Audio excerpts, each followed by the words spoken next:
শুভেচ্ছা। দেশের সংবাদে স্বাগত জানাচ্ছি সুমাইয়া সাজ্জাদ। শুরুতেই সংবাদ শিরোনাম।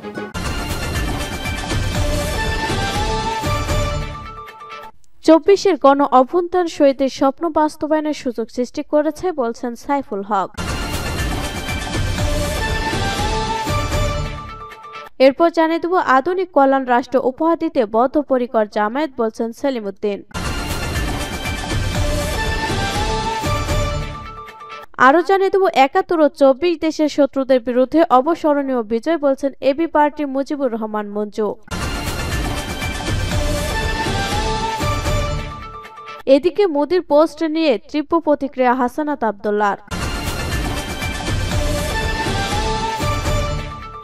এবং সর্বশেষ জানিয়ে দেব বিজয় দিবস উপলক্ষে বাংলাদেশ ও ভারতের সেনাবাহিনীর উচ্চ পর্যায়ে অফিসারদের সৌজন্য সাক্ষাৎ। শিরোনাম শুনলেন, এখন বিস্তারিত। তবে তার আগে ভিডিওটিতে একটি লাইক, কমেন্ট, শেয়ার করে সবাইকে দেখার সুযোগ করে দিতে বিশেষ অনুরোধ রইল।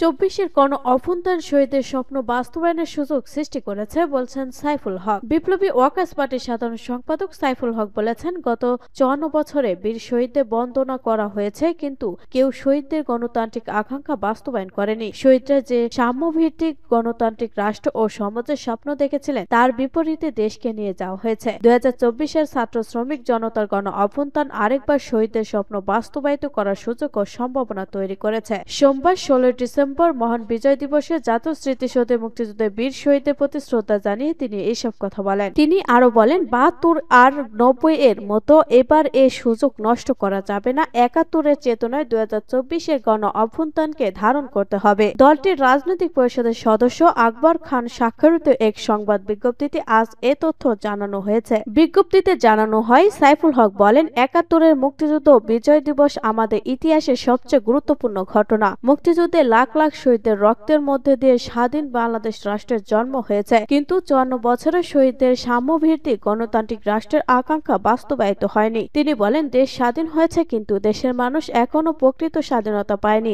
এখনো মানুষের অধিকার ও মুক্তির চিহ্নিত হয়নি। তিনি ক্ষোভের সঙ্গে উল্লেখ করেন, গত ৫৪ বছরে এদেশের সরকার যে শাসক গোষ্ঠী আমাদের বিজয়কে পরাজয়ে পরিণত করেছিল, মানুষের স্বপ্নকে তারা দুঃস্বপ্নে পরিণত করেছে। উন্নয়নের কথা বলে আওয়ামী লীগ দেশের এক নিষ্ঠুর ফ্যাসিবাদী শাসন কায়েম করেছিল। এর আগে ভোরের সাভারে জাতীয় স্মৃতিসৌধে বিপ্লবী ওয়ার্কার্স পার্টির পক্ষ থেকে মুক্তিযুদ্ধের শহীদদের প্রতি শ্রদ্ধা জানিয়ে পুষ্পস্তবক অর্পণ করা হয়।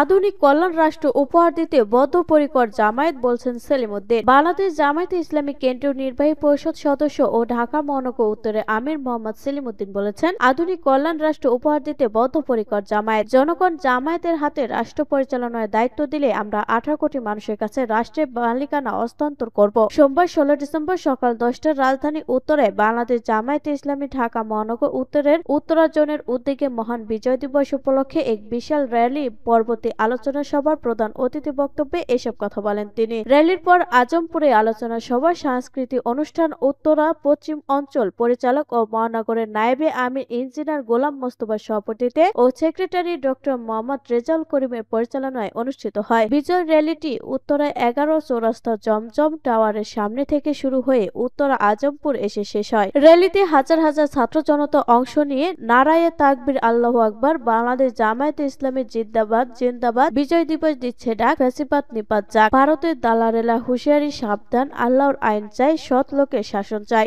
আবু সাইদ মুগ্ধ, শেষ হয়নি যুদ্ধ, দিল্লি না ঢাকা, ঢাকা ঢাকা ঢাকা, গোলামি না আজাদি, আজাদি আজাদি আজাদি, চৌরাস্তার আস্তানা ভেঙে দাও, গুড়িয়ে দাও, ফাঁসি ফাঁসি ফাঁসি চাই, শেখ হাসিনার ফাঁসি চাই, ফাঁসি ফাঁসি ফাঁসি চাই, খুনি হাসিনার ফাঁসি চাই সহ নানাবিধ স্লোগানের রাজপথ প্রকল্পিত করে তোলে। সেলিম উদ্দিন বলেন, আওয়ামী লীগ আমাদের কষ্টার্জিত স্বাধীনতাকে ব্যক্তিগত, দলীয় ও পৈতৃক সম্পত্তিতে পরিণত করেছিল। তারা মুক্তিযুদ্ধের চেতনার কথা বলে মুক্তিযোদ্ধাদের হয়রানি করতেও কসুর করেনি। তারা পরিকল্পিত রাজনৈতিক প্রতিপক্ষ ও নিজেদের আদর্শ বিরোধীদের স্বাধীনতা বিরোধী আখ্যা দিয়ে অপরাজনীতি করেছে। তারা বীর উত্তম খেতাবপ্রাপ্ত মুক্তিযোদ্ধা রাষ্ট্রপতি জিয়াউর রহমানকে রাজাকার বলতে কসুর করেনি। পাকশালীরা রাজনৈতিক প্রতিপক্ষকে রাজনৈতিকভাবে মোকাবেলা করতে ব্যর্থ হয়ে রাজাকারের সঙ্গে জঙ্গি তকমা লাগিয়েছিল, অথচ শেখ হাসিনা ছিল জঙ্গিবাদের প্রথম পৃষ্ঠপোষক। তারা নিজেরা রাজাকারের তালিকা করে 10,000 স্কোর অর্জন করে চ্যাম্পিয়ন হয়েছে। তারা নিজেরাই জামায়াতের কোনো রাজাকার খুঁজে পায়নি, তাই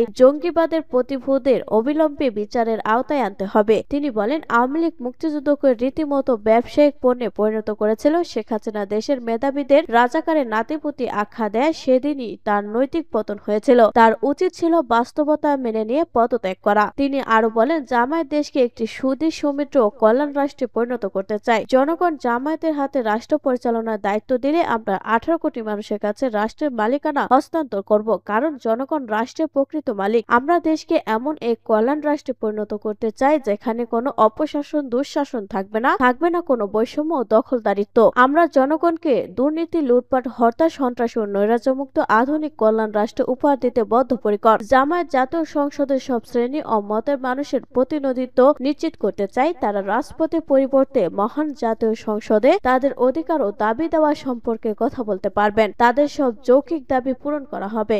71 ও 24 দেশের শত্রুদের বিরুদ্ধে অবসরণীয় বিজয়, বলছেন এবি পার্টি। এবি পার্টির সদস্য সচিব মুজিবুর রহমান মঞ্জু বলেছেন, 1971 ও 2024 সালের রক্তক্ষয়ী সংগ্রামের পথ ধরে যে বিজয় এসেছে তা হলো ফ্যাসিবাদী বৈষম্য ও দেশের শত্রুদের বিরুদ্ধে শোষিত জনতার অবিস্মরণীয় বিজয়। অতীতের মতো এই বিজয়কে ব্যর্থতার পর্যবসিত করা যাবে না। 16 ডিসেম্বর সাভারে মুক্তিযুদ্ধের বীর শহীদদের প্রতি ফুলের শ্রদ্ধা জানিয়ে জাতীয় স্মৃতিসৌধে তিনি একথা বলেন। মোদির পোস্ট নিয়ে তীব্র প্রতিক্রিয়া হাসানাত আব্দুল্লাহ। মহান বিজয় দিবসে ভারতের প্রধানমন্ত্রী নরেন্দ্র মোদির ফেসবুক পোস্টে তীব্র প্রতিক্রিয়া জানিয়েছেন বৈষম্য বিরোধী ছাত্র আন্দোলনের আহ্বায়ক হাসানাত আব্দুল্লাহ। সোমবার নিজের ভেরিফাইড ফেসবুকে দেয়া পোস্টে হাসানাত আব্দুল্লাহ এই প্রতিক্রিয়া জানান। সোমবার সকাল 10:30টার দিকে নিজের ভেরিফাইড ফেসবুকে একটি পোস্ট দিয়েছেন মোদি। এতে তিনি লিখেছেন, আজকের বিজয় দিবসে আমরা 1971 সালে ভারতের ঐতিহাসিক বিজয়ের অবদান রাখা সাহসী সেনাদের সাহস ও আত্মত্যাগের সম্মান জানাই। তাই নিঃস্বার্থ ত্যাগ ও দৃঢ় সংকল্প আমাদের জাতিকে রক্ষা করেছে এবং আমাদের গৌরব এনে দিয়েছে। এই দিনটিতে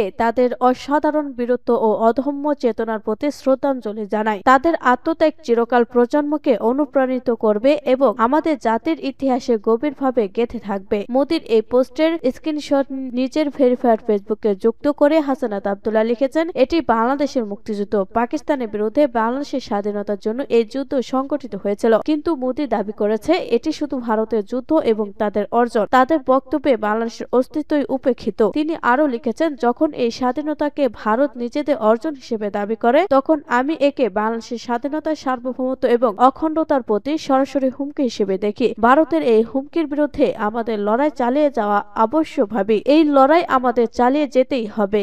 বিজয় দিবস উপলক্ষে বাংলাদেশ ও ভারতের সেনাবাহিনী উচ্চ পর্যায়ে অফিসারদের সৌজন্য সাক্ষাৎ। 16 ডিসেম্বর বাংলাদেশের মহান বিজয় দিবস উপলক্ষে বাংলাদেশ ও ভারতের সেনাবাহিনীদের উচ্চ পর্যায়ে অফিসারদের মধ্যে একটি সৌজন্য সাক্ষাৎ অনুষ্ঠিত হয়েছে। সোমবার আখাউড়া আগরতলা ইন্টিগ্রেটেড চেকপোস্টে এই সৌজন্য সাক্ষাৎ অনুষ্ঠিত হয়। অনুষ্ঠানে বাংলাদেশ সেনাবাহিনীর পক্ষ থেকে জিওসি 33 পদাতিক ডিভিশন ও area commander Cumilla area major general Abul Hasanat Mohammad Tariq এবং ভারত সেনাবাহিনীর পক্ষ থেকে chief of staff 101 area major general Sumit Rana উপস্থিত ছিলেন। এতে বাংলাদেশ দলের সদস্য হিসেবে 3 জন স্টাফ অফিসার এবং 1 জন অধিনায়ক পর্যায়ে বিজেপি অফিসার উপস্থিত ছিলেন। অনুরূপভাবে ভারত সেনাবাহিনীর 3 জন অফিসার এবং অধিনায়ক পর্যায়ে বিএসএফ অফিসারগণ উপস্থিত ছিলেন। উভয় দেশের প্রতিনিধিগণ নিজেদের মধ্যে সৌজন্য সাক্ষাৎ ও শুভেচ্ছা উপহার বিনিময় করেন। উল্লেখ্য, 16 ডিসেম্বর পহেলা বৈশাখের মতো জাতীয় গুরুত্বপূর্ণ দিবসসমূহের উভয় দেশের মধ্যে